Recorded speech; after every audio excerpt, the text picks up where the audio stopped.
भाई आईपीएल 2026 में एंटरटेनमेंट में कोई कमी नहीं होनी चाहिए। इसके लिए बल्लेबाज छक्के और चौकों की बारिश कर रहे हैं, जैसा कि कल फिन एलन ने किया। दिल्ली की बॉलिंग को उधेड़ कर रख दिया इस आदमी ने। 147 में मतलब 147 का टारगेट था, 100 रन अकेले इस आदमी ने यानी फिन एलन ने बनाए और कोलकाता को 8 विकेट से जीत दिलाई। ऐसी खूंखार बैटिंग, वन मैन शो, वो भी एक लो स्कोरिंग मैच में देखकर फैंस को मजा आया क्या?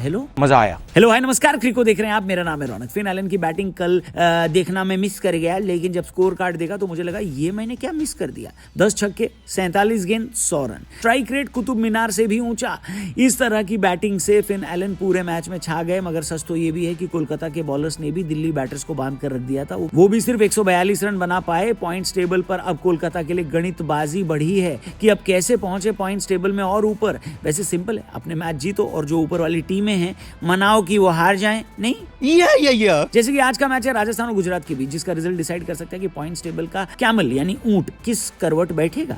वैसे आज मेरी नजर वैभव पर जमी रहेगी, और मेरी क्या सबकी जमी रहेगी, क्योंकि एक तो बंदे के पिछले कुछ इनिंग्स में रन नहीं बने और बने भी हैं तो उनकी टीम हार गई है? और ऊपर से वैभव के चक्कर में राजस्थान पर चाइल्ड लेबर के तहत केस करने की धमकी दी गई है। हेलो बैंगन ही समझ लिया इस खेल को कुछ लोगों ने। आईपीएल में वैसे भी कंट्रोवर्सीज की बाढ़ आई हुई है। कभी अंपायर के फैसलों पर मैदान में शोर हो रहा है तो कभी खिलाड़ियों की अनुशासनहीनता पर बहस छिड़ रही है, और अब चाइल्ड लेबर का केस। कंट्रोवर्सी और राजस्थान का चोली दामन का साथ रहा है दोस्तों। रियान पराग पर फाइन हो या अब चाइल्ड लेबर लॉ का विवाद, जिसमें कोर्ट कचहरी के चक्करों में फंसाया भी जा सकता है किसी को। ये भगवान क्या जुल्म है। कर्नाटक के एक सोशल एक्टिविस्ट ने राजस्थान के मैनेजमेंट के खिलाफ एफआईआर दर्ज करने की मांग करते हुए तर्क दिया है कि आईपीएल जैसे हाई स्टेक कमर्शियल लीग में 15 साल के बच्चे को खिलाना बाल श्रम कानून का सीधा उल्लंघन है। इस उम्र में उसे पढ़ाई पर ध्यान देना चाहिए, स्कूल जाना चाहिए, न कि क्रिकेट के इस दबाव में रहना चाहिए। भाई साहब, इन एक्टिविस्ट साहब का कहना है कि राजस्थान की जो टीम है वो प्रॉफिट को और प्रमोशन को बच्चों को मिलने वाली कानूनी सुरक्षा से ऊपर रख रहा है। बताइए ये क्या बक रहे हो।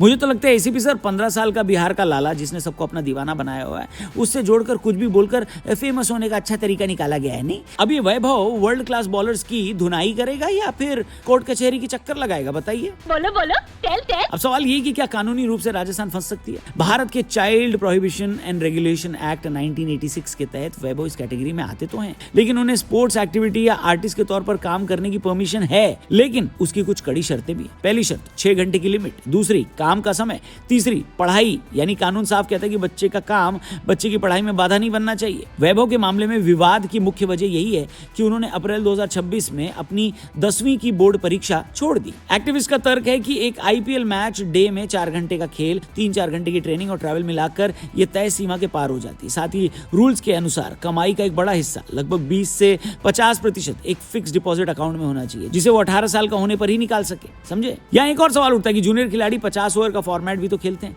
अंडर 19 भी खेलते हैं, क्या वहां चाइल्ड लेबर नहीं होता? अगर कोई टैलेंटेड बच्चा अपनी मेहनत से इस मुकाम पर पहुंचा है तो क्या उसे सिर्फ इसलिए रोक देना चाहिए क्योंकि वो पढ़ नहीं रहा? सचिन के अलावा और भी कई खिलाड़ी ऐसे जो बहुत कम एज में क्रिकेट के लाइमलाइट में आ गए थे, मगर तब ये शोर क्यों नहीं मचा? शायद इसलिए क्योंकि तब आईपीएल भी नहीं होता था, और क्रिकेट में आज जितना पैसा है उतना पैसा भी नहीं होता था, है कि नहीं? ये बड़ी अच्छी बात कही आप। इसी अच्छी बात पर अगर आप भी कुछ अच्छा लिखना चाहते हैं तो कमेंट बॉक्स खुला हुआ है, जरूर लिखना। क्या लगता है आपको, ये जो कंट्रोवर्सी हो रही है ये बेकार की कंट्रोवर्सी है या फिर नहीं? आपको इस कंट्रोवर्सी में दम तो दिखता है? जो भी आप सोचते हो, जो भी हो आपकी राय, कमेंट करके हमें बताएं। चैनल को भी सब्सक्राइब करके जाएं। Thank you for watching crico. जल्दी मिलते हैं। गुड बाय, जय हिंद।